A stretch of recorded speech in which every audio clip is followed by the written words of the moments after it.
Assalamualaikum warahmatullahi wabarakatuh. Alhamdulillah, salatu wassalamu ala rasulillah wa ala alihi wa ashabihi wa mawala wa la hawla wa la quwwata illa billah. Asyhadu an la ilaha illallah wahdahu la syarika lah wa asyhadu anna Muhammadan abduhu wa rasuluhu la nabiyya wa la rasula ba'dah. Rabbi shrah li sadri wa yassir li amri wahlul 'uqdatam min lisani yafqahu qawli. Subhanaka la ilma lana illa ma 'allamtana innaka antal alimul hakim. Bapak-bapak, ibu-ibu dan saudara sekalian yang saya hormati, pertama saya ucapkan terima kasih kepada Takmir yang memberikan kesempatan kepada saya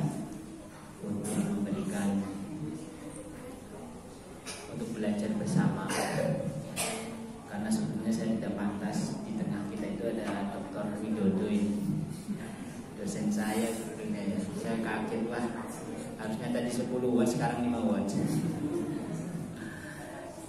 Saya mau ngomong apa ini? Namun dan Pak Widodo saya harus kalau permintaannya Pak Win itu saya nggak bisa nolak ya. Kalau Pak Win dapat atau apa, kalau menolak itu kayaknya kok saya merasa bersalah, karena pandian itu kayak sudah jadi rumah sendiri. Jadi bapak-bapak, ibu-ibu sekalian, seperti yang disampaikan oleh panitia, bahwa ini pengajian tiap bulan ya, akhir bulan ya, akhir bulan. Malam hari ini insya Allah saya akan menyampaikan berkaitan dengan bangunan Islam.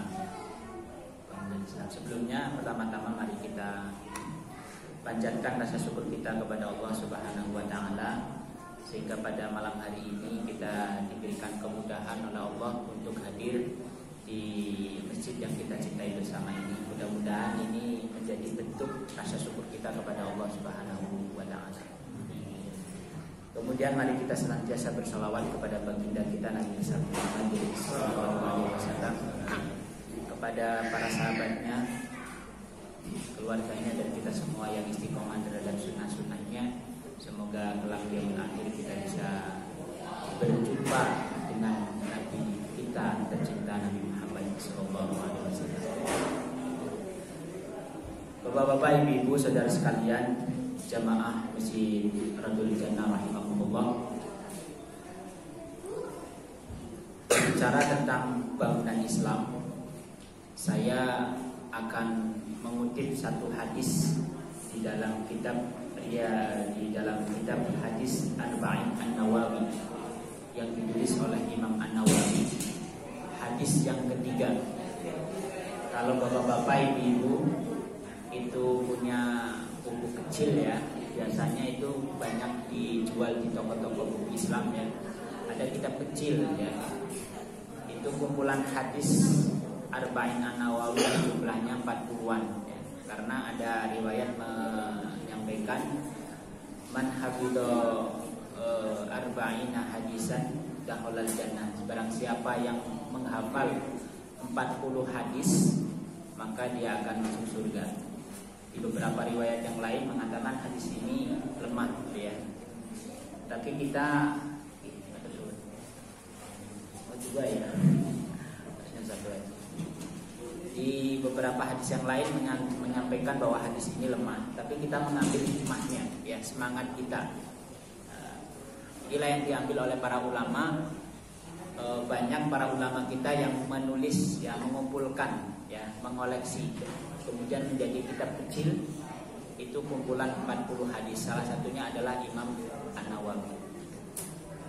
Nah, hadis yang ketiga ini berbunyi, An Abi Abdurrahman Abdullah bin Umar bin Khattab radhiyallahu anhuma qala sami'tu Rasulullah sallallahu alaihi wasallam yaqulu buniyal Islamu ala khamsin syahadati an la ilaha illallah wa anna Muhammadar Rasulullah wa iqamis shalah wa ita'iz zakah wa hajjil baiti wa shaumi Ramadan. Rawahu Bukhari wa Muslim. Yang artinya An Abi Abdurrahman bin Abdullah, dari Abdurrahman Abdullah Ibnu Umar bin Khattab, Umar bin Khattab. Jadi ini kalau dalam hadis itu kan kita bicara ada 3 konten ya. Yang pertama sanad, yang kedua matan, yang ketiga perawi. Sanad itu an Abi Abdurrahman dan seterusnya, atau kalau kita menemukan hadis an Abi Hurairah itu namanya sanad ya. Kemudian ada matan, matan itu isinya redaksi hadisnya apa. Lalu ada perawinya. Inilah yang perlu kita pahami jamaah rahimakumullah. Hadis itu sangat luar biasa ya. Jadi keilmian hadis itu sangat kuat gitu ya. Jadi dari siapa sampai kemudian dia mengetahui bahwa ini hadis betul dari Rasulullah SAW. Jadi bukan sembarangan ya. Nah, seperti Imam Bukhari, Imam Muslim itu mencari hadis ini sahih atau tidak, dia harus meluangkan waktu bahkan hartanya ya, sampai berbulan-bulan untuk ya mengetahui apakah redaksi hadis ini benar-benar dari Rasulullah atau tidak. Karena Rasulullah juga mengancam barang siapa yang mengatakan bahwa sesuatu itu dariku padahal tidak, maka orang itu pantas ke neraka ya. Jadi hati-hati. Nah, oleh karena itu bagusnya kita belajar hadis itu memang harus tahu sanadnya, kemudian matannya sama perawi. Nah, sanad di sini dari Abi Abdurrahman Abdillahi ya. Jadi Abu Abdurrahman Abdullah. Jadi ini Abu Abdurrahman itu nama, kalau orang Arab itu sering disebut ya, sering memanggilnya itu nama kunyah ya. Kunyah itu nama yang disebutkan kepada anaknya. Misalnya saya punya anak namanya Azmi misalnya ya, maka saya dipanggil Abu Azmi, bapaknya Azmi gitu, kira-kira gitu ya. Orang Arab sukanya begitu. Ya seperti Rasulullah SAW punya anak laki-laki namanya Qasim ya. Dia meninggal waktu kecil, lalu Rasulullah dipanggil Abu Qasim. Ya maksudnya adalah bapaknya Qasim. Nah, orang Arab terbiasa seperti itu. Seperti dalam sanad ini mengatakan Abu Abdurrahman itu nama kunyah dari Abdullah bin Umar. Jadi Abdullah anaknya Umar bin Khattab. Jadi sedikit kita cerita tentang sahabat Abdullah bin Umar. Abdullah bin Umar ini sahabat Rasulullah yang paling muda ya. Jadi sebaya dengan orang anak-anak muda sekarang ya. Dia lahir 10 tahun sebelum hijrahnya Rasulullah SAW. 10 tahun sebelum hijrahnya Rasulullah. Kemudian dia masuk Islam bersama dengan ayahnya Umar bin Khattab. Jadi kita memahami bahwa Umar bin Khattab itu kan masuk Islam kan ya usia dia sudah 40-an lah ya atas. Jadi jadi Umar itu kan orang yang mungkin perawakannya ya, kalau di dalam riwayat dijelaskan perawakannya tinggi, kemudian orangnya ganteng, tegas gitu ya. Jadi jago bulat, ditambah jago bulat. Jadi kalau ada pergulatan kira-kira, nah Umar ini jagoan. Nah begitu mendengar nama Rasulullah SAW sebelum dia masuk Islam, wah dia bencinya minta ampun ya. Sampai kemudian dalam perjalanannya dia ingin mencari Rasulullah dan ingin membunuhnya. Begitu dia mau ke tempatnya, rumahnya Rasulullah SAW, ketemu dengan seorang sahabat. Kemudian tanya, wahai Umar, mau kemana? Saya mau cari Muhammad, mau saya bunuh. Wah, sahabat ini mengatakan, "Dah, kamu gak usah cari Muhammad, urus adikmu dulu, namanya Fatimah." Nah, Fatimah itu adiknya Umar bin Khattab. Adikmu itu udah percaya sama Muhammad, kamu kok malah nyari Muhammad. Wah, tambah jongkol gitu ya. Umar lalu kemudian Umar cari adiknya Fatimah. Carilah ke rumahnya. Singkat cerita, Umar itu luluh hatinya, orang yang sangat kuat gitu ya, kemudian tegas, luluh hatinya gara-gara adiknya membaca Al-Quran ya. Di riwayat mengatakan surat Toha ya. Luluh lantah hatinya ya. Singkatnya kemudian beliau Umar bin Khattab ya mengikuti jejak adiknya ya Fatimah, kemudian masuk Islam. Nah begitu kemudian diiringi ya bersama anaknya Abdullah bin Umar. Abdullah bin Umar itu 7 sahabat yang banyak meriwayatkan hadis Rasulullah SAW. Ya, yang pertama sering kita ketahui Abu Hurairah, ya itu yang pertama yang banyak meriwayatkan hadis. Yang kedua baru Abdullah bin Umar. Nah yang ketiga Anas bin Malik, yang keempat baru istri Rasulullah SAW yaitu Aisyah bin Abu Bakar, binti Abu Bakar. Jadi 7 sahabat yang banyak meriwayatkan hadis. Ya. Bahkan Abdullah bin Umar ini disebut-sebut oleh para ulama, bahkan oleh Aisyah sendiri. Ya. Dia itu adalah duplikatnya Rasulullah SAW. Maksudnya gimana? Jadi begitu beliau Abdullah bin Umar melihat Rasulullah SAW melakukan sesuatu, dia itu mengikuti, ya. Jadi menduplikat apa yang dilakukan Rasulullah SAW. Ya. Misalnya suatu ketika Rasulullah SAW dalam perjalanan Madinah ke Mekah, kemudian singgah di tengah jalan, berteduh di satu pohon besar, lalu Rasulullah sholat di bawah pohon itu. Suatu ketika Abdullah bin Umar juga sama melakukan perjalanan dari Madinah ke Mekah, kemudian singgah di pohon itu, lalu kemudian dia juga melakukan sholat. Kemudian ditanya oleh sahabat, wahai Abdullah bin Umar, ngapain kamu sholat di bawah pohon itu? Ya. Lalu Abdullah bin Umar mengatakan, saya melihat Rasulullah melakukan seperti ini. Ya. Bahkan Aisyah mengatakan, ya Rasulullah mengatakan kepada Aisyah, ya, jadi sebaik-baik hamba Allah adalah Abdullah bin Umar. Ya. Jadi Rasulullah mengatakan kepada waktu itu mengatakan kepada kakaknya ya Hafsah. Nah Hafsah itu kan anaknya Umar bin Khattab. Nah kemudian menikah dengan Rasulullah SAW. Jadi Abdullah bin Umar itu ya adik iparnya Rasulullah. Ya.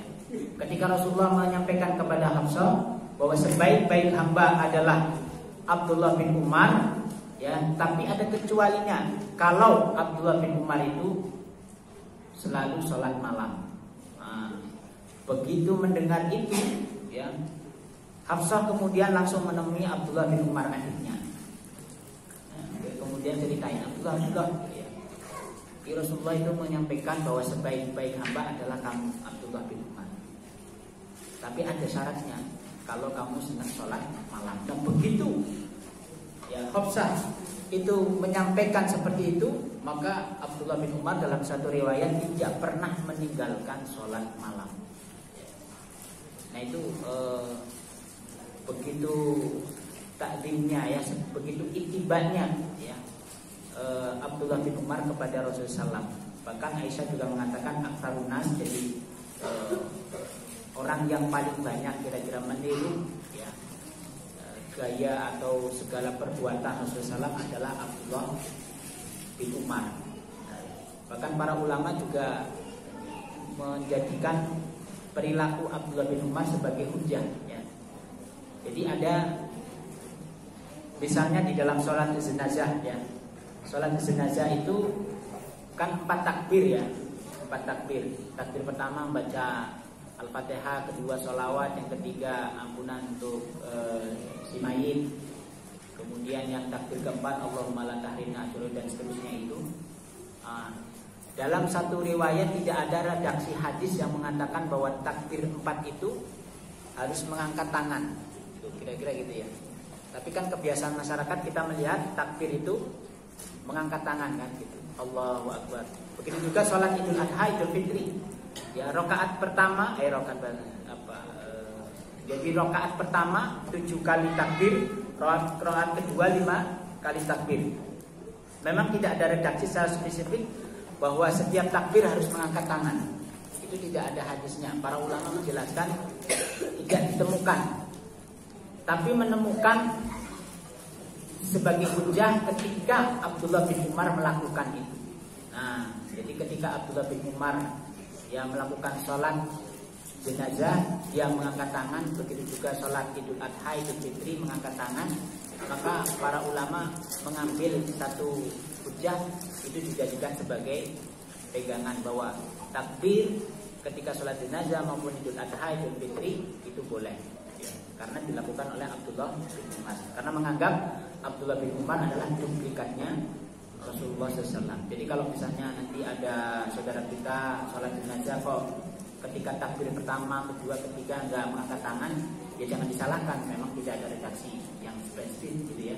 Atau nanti di sholat Idul Adha, Idul Fitri tidak ada yang mengangkat tangan gitu, ya jangan disalahkan, memang tidak ada redaksi secara eksplisit. Atau sebaliknya, ketika kita tahu bahwa tidak ada redaksi secara eksplisit mengangkat tangan, lalu ada saudara kita yang mengangkat tangan, ya jangan disalahkan juga ya, karena memang ada juga dilakukan oleh sahabat namanya Abdullah bin Umar, dan ulama menyampaikan bahwa itu ya menjadi hujjah karena Abdullah bin Umar itu sebagai duplikatnya Rasulullah SAW. Nah itu satu kisah ya sahabat Abdullah bin Umar ya, di dalam sanad hadis yang akan kita pelajari bersama-sama ini. Bahkan dalam satu riwayat Abdullah bin Umar ini adalah sahabat yang banyak melakukan ibadah ya, 60 kali haji, ribuan kali umroh, kira-kira gitu di satu riwayat. Bahkan ketika mendengar ya Rasulullah menyampaikan bahwa sebaik-baik sedekah adalah yang dicintai, maka suatu ketika Abdullah bin Umar ini orang yang paling banyak memiliki budak. Jadi dulu ya sebelum budak ini dilarang gitu ya, itu kan Abdullah bin Umar itu meminta kepada Rasulullah izin ya, di umur 14 tahun ingin mengikuti perang ya, saat itu perang Uhud. Nah, Rasulullah mikir ini masih muda mau ikut perang, wah ini bisa jadi bulan-bulanan musuh gitu ya. Nah, umur 14 tahun ingin semangat dengan perang, gak boleh, gak dibolehin oleh Rasulullah SAW. Lalu di tahun berikutnya di perang Khandaq ya, umur 15 tahun, nah Abdullah bin Umar diizinkan. Saat itulah Abdullah bin Umar tidak pernah absen ketika ada perang ya, perang melawan musuh-musuh Islam. Nah tentu di dalam peperangan itu pasti ada ghanimah ya, harta rampasan perang. Salah satunya adalah budak-budak gitu ya. Nah dulu zaman dahulu ya, itu kan budak-budak kalau punya budak itu keren gitu ya. Satu budak dulu ada yang menyampaikan dalam riwayat itu dihargai lebih dari harga onta ya, onta merah yang besar gitu ya. Nah sehingga Abdullah bin Umar itu punya banyak ya budak. Lalu Rasulullah menyampaikan sebaik-baik sedekah adalah yang paling dicintai. Nah, maka Abdullah bin Umar menyerahkan semua budak untuk kemudian dimerdekakan. Nah, jadi salah satu memerdekakan budak saat itu adalah sebuah sedekah yang utama. Nah, ini sedikit kisah bagaimana sahabat namanya Abdullah bin Umar. Nah, jamaah rahimakumullah, kita masuk pada redaksinya. Sami'tu Rasulullah sallallahu alaihi wasallam. Sami'tu itu mendengar. Ya, kalau kita belajar nahwu shorof, sami'tu itu dhamir dari ana ya, ana. Kan kita mungkin yang pernah belajar dan nahwu shorof wa hum, misalnya hiya hum hunna. Anta antuma antum. Nah, anti antuma antunna. Ana nahnu. Nah, sami'tu itu ana. Kalau kami sami'na, ya kami mendengar. Karena ini langsung Abdullah bin Umar yang mendengar, maka dia mengatakan sami'tu, saya mendengar. Ya. Yaqulu Rasulullah SAW bersabda, buniyal Islamu ala khamsin. Bunya artinya bangunan. Ya. Al-Islam, bangunan Islam. Ala khamsin, tegak karena 5 pilar. Jadi di sini redaksinya bunyal Islamu ala khamsin. Jadi bangunan Islam itu tegak karena 5 pilar. Jadi kalau seperti masjid kita ini tidak akan mungkin tegak kalau tidak ada pilar, tiang-tiang, pondasi-pondasi. Begitulah Islam, diibaratkan sebagai bangunan. Jadi Islam, bangunan Islam tidak akan tegak manakala tidak ada 5 pilar. Maka bunyal Islam ala khamsin. Jadi tegaknya bangunan Islam itu karena 5 pilar. Apa saja? Yang pertama syahadata. Yang pertama adalah syahadat alla ilaha illallah wa anna muhammadar rasulullah. Yang pertama adalah syahadat, persaksian tidak ada Tuhan selain Allah dan Nabi Muhammad utusan Allah. Itu pilar yang pertama. Pilar yang kedua adalah wa iqamis shalah, ya, menegakkan salat. Lalu yang ketiga wa itaiz zakat, ya, membayar zakat. Lalu yang keempat wa hajjil baiti, ya, berhaji ke Baitullah. Kemudian yang terakhir wa shaumi Ramadan, jadi puasa Ramadan. Nah, coba kita bahas dari 5 pilar itu. Yang pertama, pilar pertama adalah syahadah tauhid dan syahadah Rasul. Ya, asyhadu an la ilaha illallah wa anna muhammadar rasulullah. Itu pilar yang pertama. Jadi bangunan Islam akan tegak manakala pilar pertama syahadat itu kita tegakkan. Jadi syahadat, ahamnya itu syahadah. Jadi pentingnya syahadat itu kalau dalam Islam adalah sebagai al-madkhalu ilal Islam, pintu pertama, pintu gerbang pertama masuknya Islam. Jadi kalau ada saudara-saudara kita yang non muslim mau masuk Islam, itu harus melalui satu pintu dulu. Apa? Persaksian kepada Allah dan Rasulnya, baru dia disebut muslim. Jadi jangan sampai ada teman kita mau masuk Islam lalu kita langsung ajarin sholat, ini begini sholat, ini yuk sholat ke masjid. Oh belum, ini belum sah, ya, karena dia belum syahadat. Jadi pintu pertamanya adalah syahadat.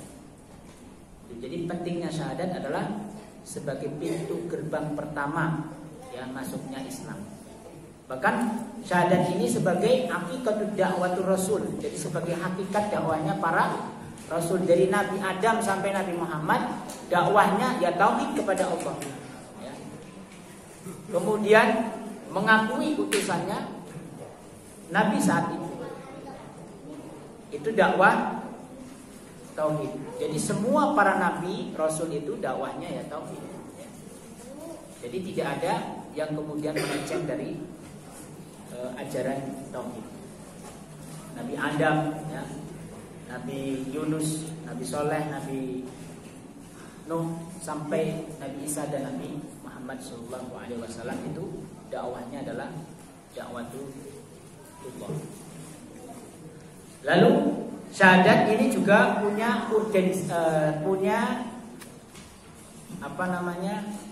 fadilah, ya, utamaan. Jadi syahadat ini yang perlu kita pahami jamaah rahimakumullah ada 3, ya. Fadailul syahadah. Jadi keutamaan syahadat yang pertama adalah sebagai ikrar, sebagai persaksian, ya.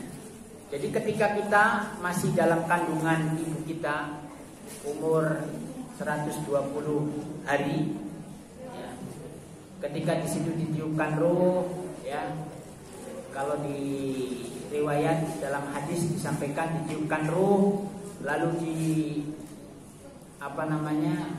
dicatat dia menjadi baik atau buruk, kemudian rezekinya bagaimana, itu di umur 120, ya. Salah satunya adalah Allah Subhanahu wa taala berfirman kepada calon janin ini 120 hari itu, alastu birabbikum. Allah berfirman kepada janin-janin ini, bukankah aku ini Tuhanmu? Kemudian janin ini mengatakan, qalu bala syahidna, ya, saya menyaksikan bahwa engkau adalah Tuhan. Nah, jadi makanya Rasulullah SAW menyampaikan yuladu ala fitrah. Jadi semua anak yang lahir itu dalam keadaan fitrah. Fitrahnya apa? Fitratul Islam, ya. Semua bayi yang lahir itu fitratul Islam. Kenapa? Karena memang di umur 120 di dalam rahim, ya, ibu kita masing-masing sudah dipersaksikan bahwa kita ini mengakui bahwa Allah Tuhan. Tapi begitu lahir, ya, masa bayi, kecil, dewasa, remaja, ya, dia menjadi Nasrani, menjadi Katolik, Yahudi, menjadi Hindu, Buddha, itu karena orang tuanya. Kalau kita, insya Allah sudah dari keturunan orang tua kita, jadi tidak usah kita bersyahadat, sudah otomatis kita menjadi seorang muslim. Itu yang pertama. Yang kedua adalah sebagai al-qasam, ya, sebagai sumpah. Sumpah apa? Sumpah setia kita bahwa Allah itu Tuhan, tidak ada Tuhan selain Allah, dan Nabi Muhammad adalah utusan Allah. Ini sumpah kita. Nah, sumpah ini akan batal manakala kita melanggarnya, ya. Ada Tuhan-Tuhan yang lain, ya. Nah, berbuat syirik, ya, percaya kepada selain Allah, ya, percaya kepada benda-benda yang menurutnya itu mendatangkan keberkahan, misalnya, ya, mendatangkan rezeki dan seterusnya itu. Nah, itu sudah batal syahadah kita, ya. Nah, itu hati-hati. Memang tipis-tipis, ya. Kadang-kadang kita gitu, ya, mencari kemuliaan, mencari keberkahan, mencari kekayaan, misalnya, ya, atau yang sifatnya duniawi. Kadang-kadang tipis-tipis. Kita itu, ya, namanya setan itu kan luar biasa, ya, fisikannya, ya. Kita akan dialihkan, ya, kepercayaan kita kepada selain Allah Subhanahu wa taala. Itu hati-hati. Nah, itu akan bisa membatalkan syahadah kita, ya, akan merusak akidah kita. Jadi yang kedua. Yang ketiga adalah sebagai, jadi pertama ikrar, kemudian al-qasam. Nah, yang ketiga ini adalah sebagai memproklamirkan diri, ya. Kalau kita kemarin baru merdeka, ya. Jadi Indonesia belum disebut Indonesia kalau belum menyatakan diri merdeka, kira-kira gitu, ya.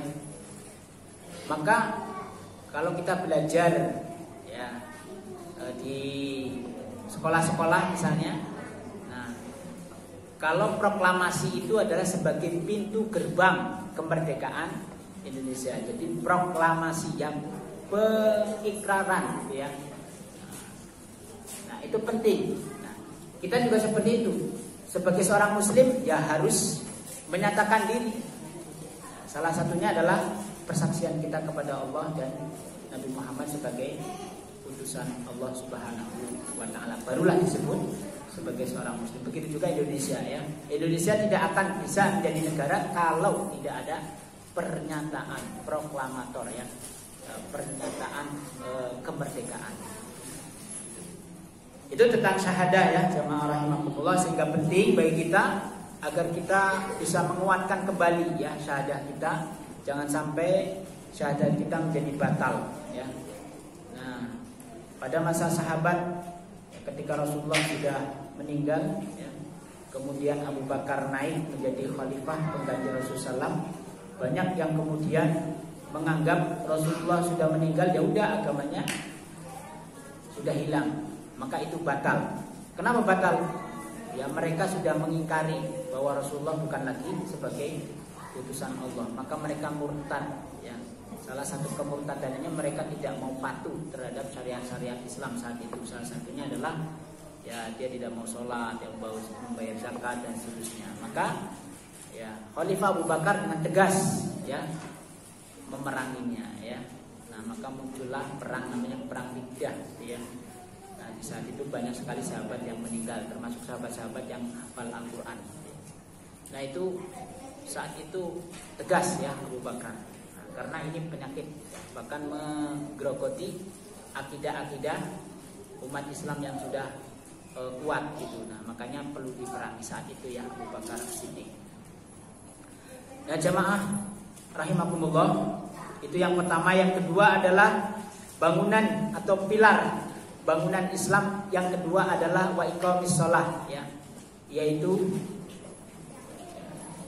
mengerjakan sholat, ya, atau menegakkan sholat.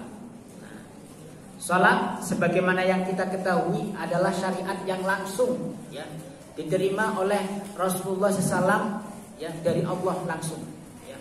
Berbeda dengan syariat-syariat yang lain. Tapi sholat, khusus sholat, itu langsung Rasulullah sendiri yang menerima perintahnya melalui peristiwa Isra dan Mi'raj, ya. Ketika Isra, perjalanan dari Makkah ke Palestina, kemudian Mi'raj, naik ke Sidratul Muntaha, langit 1, langit 2, langit 3, 6, 7 berhenti. Ya, malaikat Jibril tidak bisa naik lagi, karena kalau sudah naik lagi itu sudah wilayahnya Allah Subhanahu wa taala. Ya, malaikat Jibril mengatakan, saya enggak sanggup naik, nanti kalau saya naik saya bisa terbakar oleh cahayanya Allah Subhanahu wa taala. Maka Rasulullah naik, saat itulah langsung kemudian Rasulullah mendapatkan perintah sholat. Ya, awalnya 50 waktu. Bayangkan 50 waktu. 50 waktu ya Rasulullah menerima. Kemudian turun di langit 6, ketemu dengan Nabi Musa. Nabi Musa bertanya, wahai Rasulullah Muhammad, dapat apa dari Allah Subhanahu wa taala? Saya dapat perintah ya, sholat 50 waktu untuk umatku. Nabi Musa kemudian menyampaikan, wah, nggak sanggup, nggak mungkin sanggup umatmu Muhammad, karena itu juga pernah dilakukan oleh umatku Bani Israel, mereka nggak sanggup. Kamu naik lagi lah, minta korting, kira-kira gitu ya, minta korting, ya, minta diskon. Nah, singkatnya, ya Allah memberikan diskon sampai 5 waktu, ya, dari 50 waktu menjadi 5 waktu. Nah, coba bayangkan kalau 5 waktu itu nggak dikabulkan tuh ya, wah, gimana baginya ya? Mungkin sebelum ini Isya mungkin nanti 5 kali waktu misalnya ya. Nanti habis Isya ke subuh mungkin itu karena panjang waktunya ya. Nah, itu mungkin bisa 10 kali waktu dan seterusnya sampai ketemu 50 waktu misalnya ya. Wah, itu kita nggak bisa istirahat ya. Maka benar sebenarnya kita berterima kasih ya sama Nabi Musa ya, yang telah memberikan masukan. Nah, singkatnya 5 waktu itulah sudah ya mungkin ringan banget lah ya. Rasulullah menganggapnya ini sudah ringan banget bagi umat Rasulullah SAW. Turun ketemu Nabi Musa, menyampaikan lagi, jadi berapa? Ya, ini sudah 5 waktu. Wah, nggak mungkin sanggup lagi ya. Tapi memang nampaknya begitu ya. 5 waktu itu kadang-kadang kita bisanya hanya maghrib sama isya gitu ya. Yang lain kadang-kadang kita lupa, atau bahkan karena kecapean jadi nggak bisa sholat ya. Nah, tapi kan Rasulullah udah bolak-balik ya minta korting. Nah, sampai kemudian Rasulullah sebenarnya udah balik lagi 5 waktu minta korting gitu ya. Maka Allah menyampaikan 5 waktu itu setiap 1 waktu itu akan dilipat gandakan menjadi 10 pahala. Jadi 10 kali 5 menjadi 10 waktu gitu ya. Nah, barulah kemudian Rasulullah menerima dan suruh kembali lagi. Maka Rasulullah menyampaikan, saya malu ketemu terus ya. Saya malu, ini sudah 5 waktu dan cukup bagi umat. Nah, itulah dasar bagaimana kemudian salat 5 waktu ini menjadi wajib bagi kita ya. Bahkan di beberapa ayat banyak sekali perintah untuk melaksanakan sholat. Jadi ada aneh juga ya, ada orang yang menyampaikan emang sholat itu wajib, mana dalilnya gitu ya, mana perintahnya. Nggak ada eksplisit dalam Al-Quran ya. Padahal banyak gitu ya, banyak ya di dalam Al-Quran. Misalnya disebutkan ya di dalam surat misalnya At-Taubun ya 45, misalnya ayat 45 ya, aqimus sholat ya, tegakkanlah sholat ya, inna sholata tanha 'anil fahsya wal munkar ya, sesungguhnya sholat itu mencegah dari perbuatan keji dan mungkar. Nah, semestinya sholat yang baik itu bisa mencegah diri kita perbuatan keji dan mungkar ya. Jadi kalau masih kita berbuat kemungkaran ya, keburukan, nah sebetulnya gak usah jauh-jauh ya, kembali kepada diri kita. Sholat kita sudah benar atau belum gitu ya. Nah, sudah sholat sudah baik atau benar belum. Jangan menilai orang lain, apalagi menilai sambo gitu ya. Gak bisa ya. Nah, gak bisa. Sehingga sholat menjadi penting bagi kita ya, karena saking wajibnya sholat nggak boleh ditinggalkan ya. Bagi bapak-bapak yang kaum Adam laki-laki nggak bisa meninggalkan sholat, dalam keadaan apapun harus sholat ya. baik sempit, luang, sakit, tetap harus sholat. Gak bisa sholat dengan berdiri, duduk. Kalau tidak bisa dengan duduk, berbaring. Berbaring. Kalau tidak bisa berbaring, dengan isyarat. Nah, kalau nggak bisa terus, ya mungkin sudah waktunya kita wassalam ya di sholat. Beda dengan ibu-ibu, ya ada rusuh, ya ketika haid nggak boleh sholat, haram ya. Nggak apa-apa Ustadz, namanya sholat kok kita bisa. Nah, itu memang diperintah ya. Ketika haid nggak boleh sholat. Ketika melahirkan saat nifas juga nggak boleh. Itu rusuh bagi kaum perempuan. Laki-laki nggak ada ya. Ada laki-laki yang haid nggak ada. Apalagi melahirkan nggak ada. Itu sholat. Nah, sholat juga wajib bagi kita semua ya, apalagi yang laki-laki, yang bapak-bapak ya.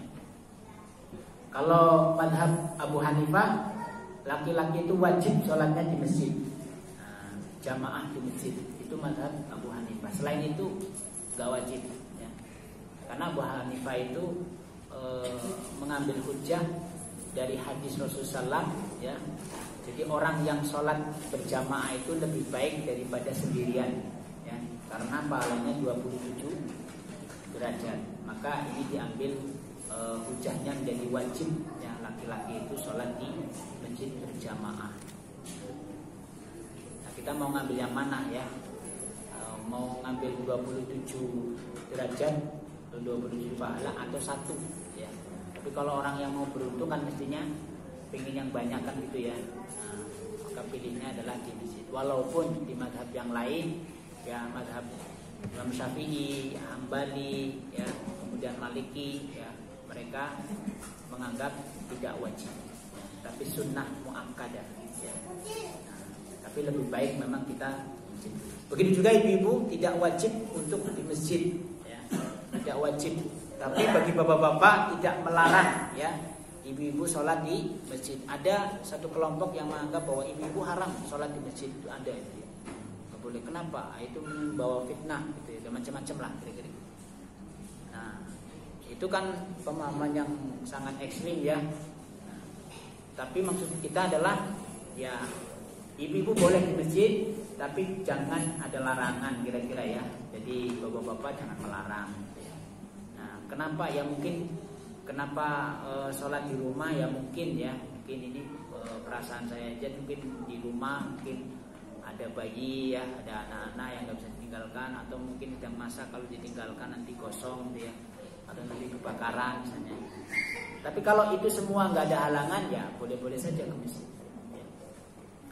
Itu yang terkait dengan sholat.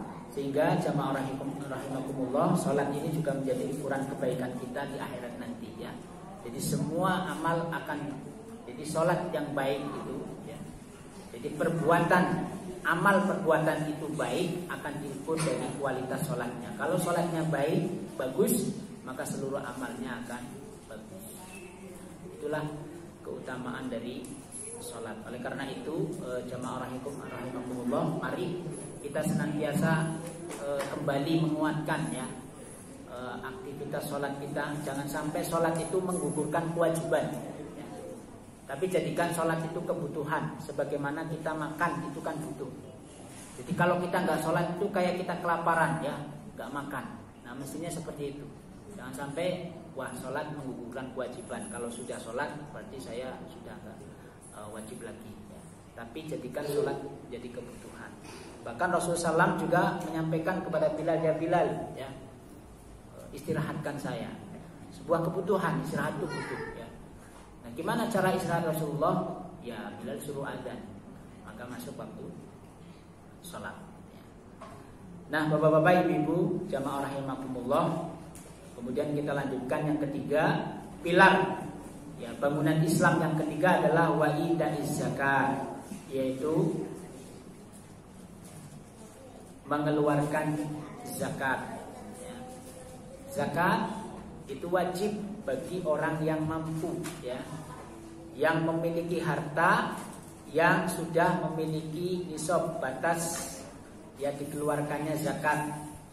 Kalau emas itu zakatnya 85 gram.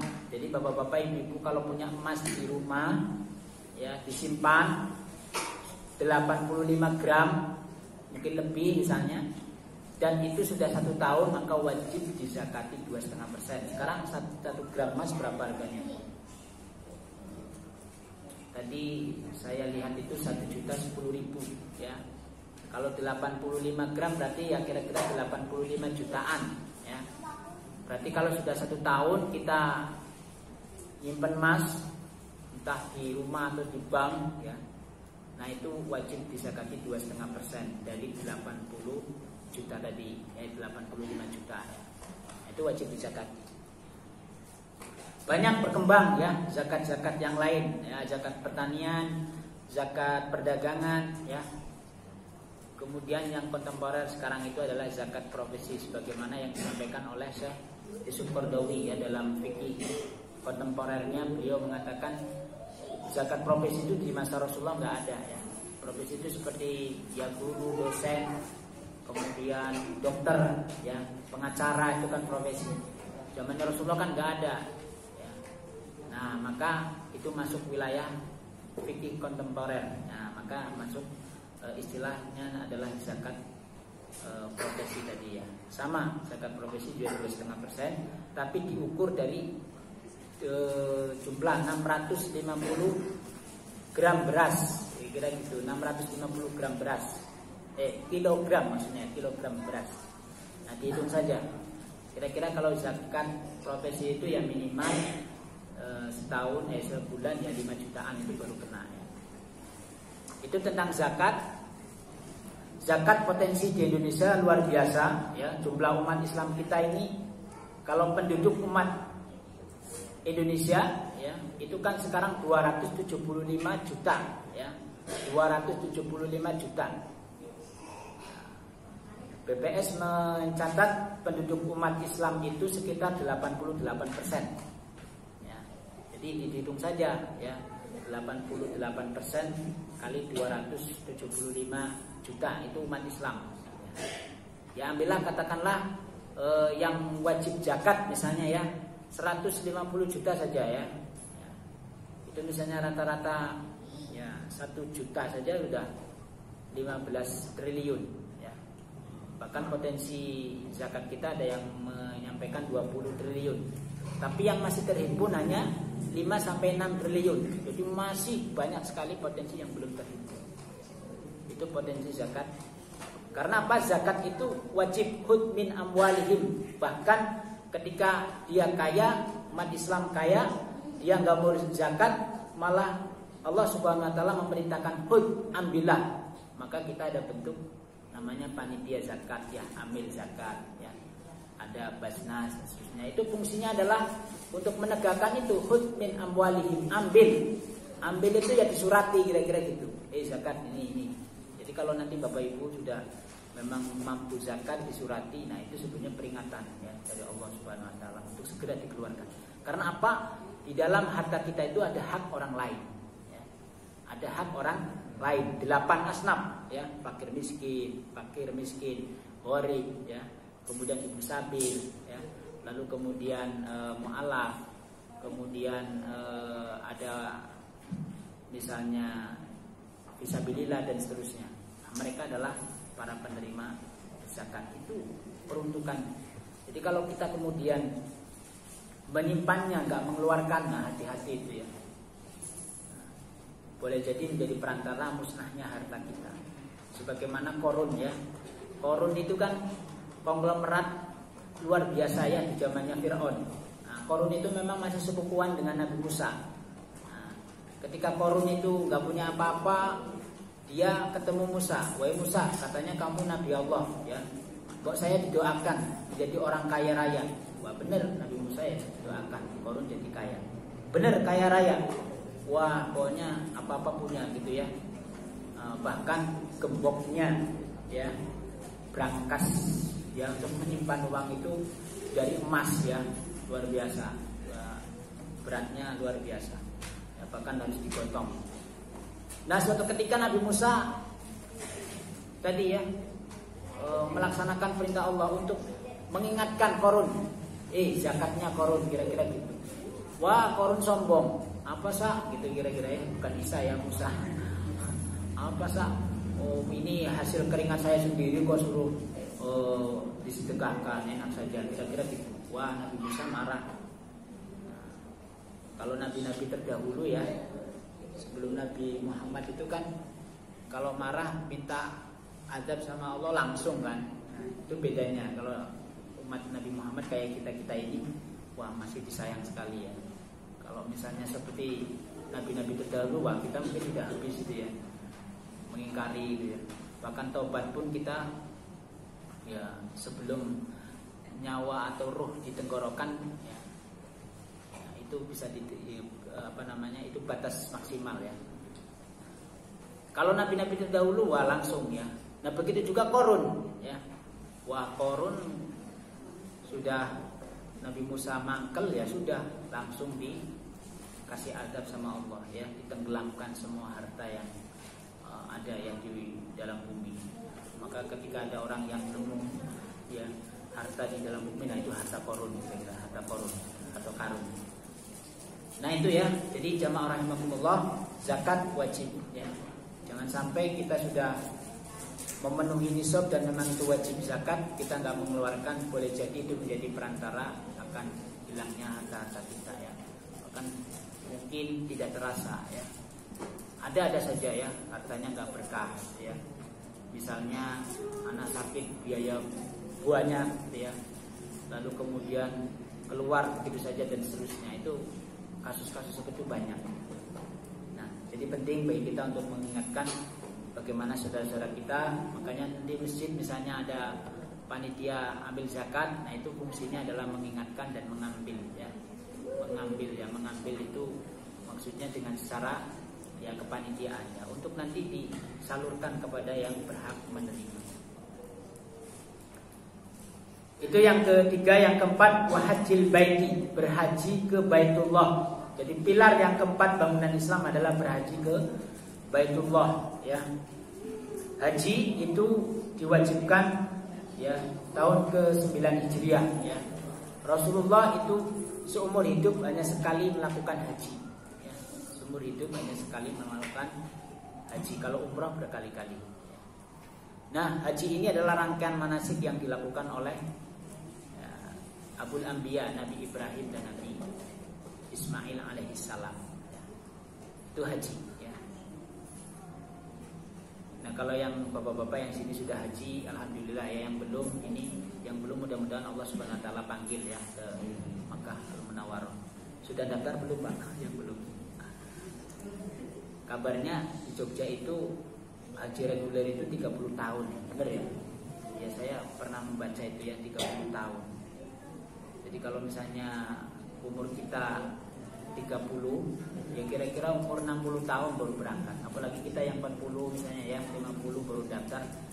Umur 30 tahun ya, tambah 50, 80 tahun ya. Kita masih hidup enggak ya? Tapi insya Allah kalau kita sudah niat ya, kemudian kita sudah daftar, insya Allah sudah dicatat. Walaupun nanti kita nyampe atau tidak, insya Allah Allah ya lebih mengetahui dari niat kita. Itu ya. Ada nggak yang lebih cepat Ustaz? Ada ya. Haji plus 5 tahun, katanya 5 tahun itu bisa berangkat. Itu biayanya 250 sampai 300 juta. 5 tahun ya. Ada yang lebih cepat nggak Ustaz? 1 tahun ada. Ya namanya haji plus itu ya.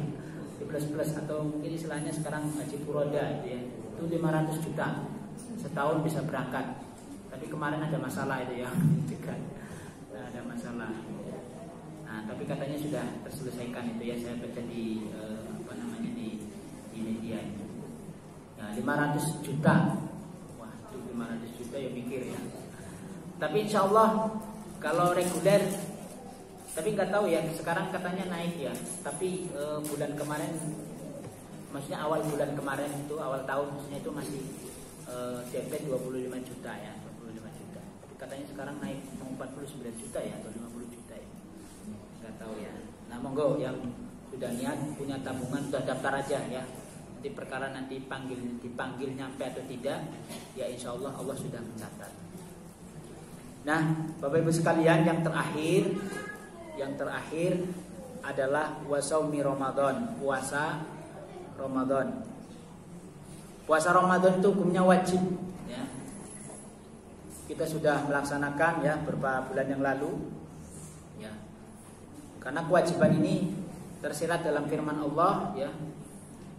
Tersurat di dalam firman Allah ayat Al-Baqarah 183 itu ya, yang sering kita dengar, ya ayyuhalladzina amanu kutiba alaikumusiyam. Orang-orang yang beriman diwajibkan kepada kalian puasa. Kewajiban puasa Ramadan di mana, Ustaz? Syahrul Ramadan alladzi unzila fihi al-Qur'an hudan lin-nasi wa bayyinatin minal huda wal furqan. Faman syahida minkum falyasum. Ketika kita menyaksikan di bulan Ramadan ya, menyaksikan awal Ramadan itu bulan muncul ya, falyasum, maka berpuasalah. Jadi wajib puasa itu hanya sebulan sekali dalam setahun ya, sebulan. Bandingkan dengan umat-umat terdahulu ya, di riwayat mengatakan Nabi Isa itu 40 hari ya. Ada yang lebih panjang lagi, Nabi Daud ya, sehari puasa sehari tidak. Ada sahabat yang wah, mungkin ini bagi saya semangatnya kebablasan ya. Ada sebuah kisah, 3 sahabat itu datang ke rumah Rasulullah ya. Ada 3 sahabat datang ke rumah Rasulullah. Niatnya ingin tahu ibadahnya Rasulullah itu seperti apa.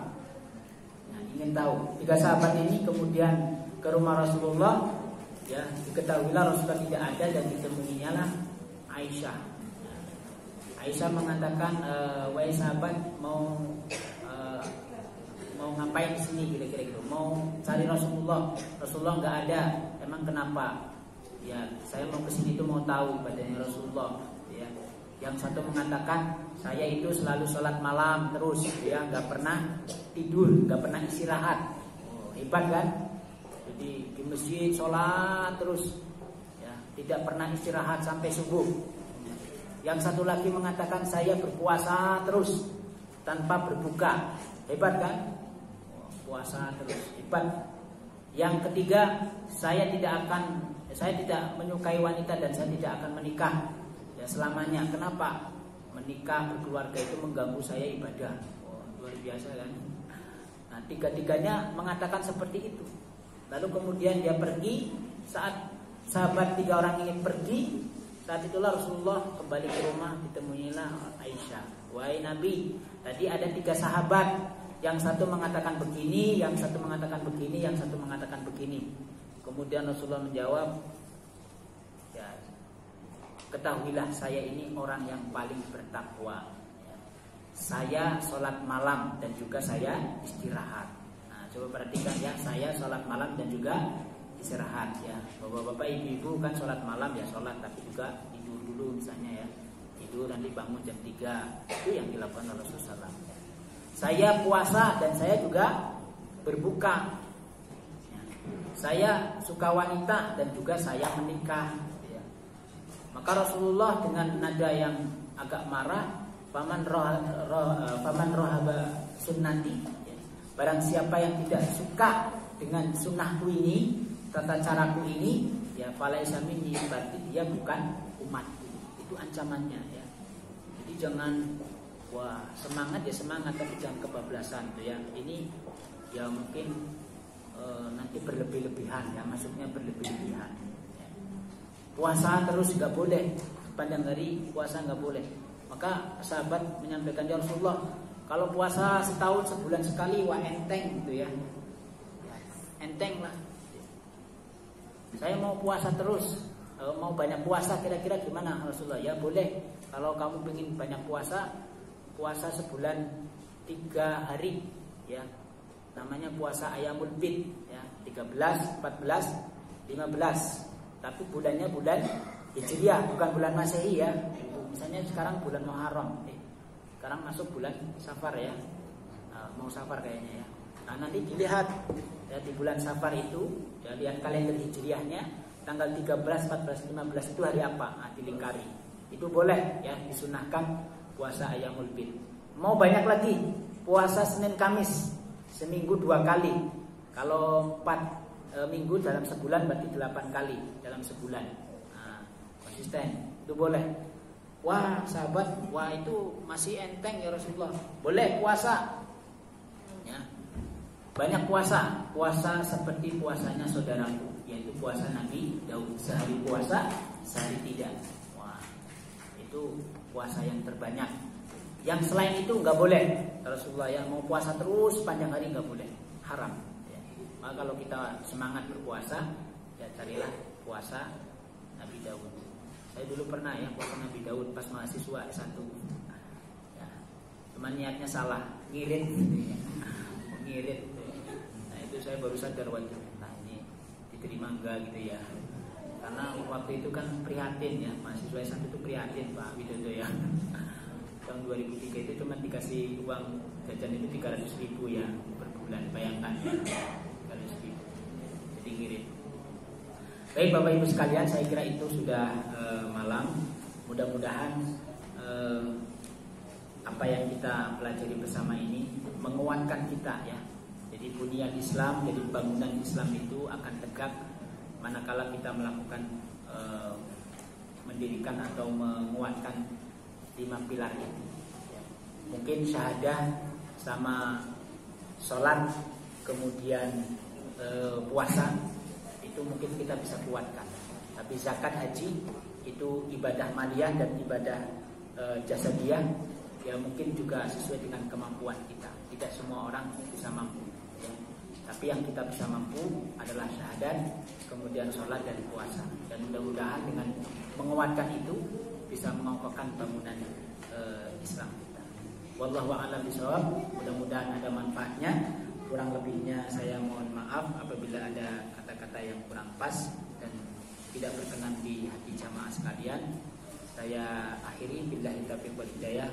Wassalamualaikum warahmatullahi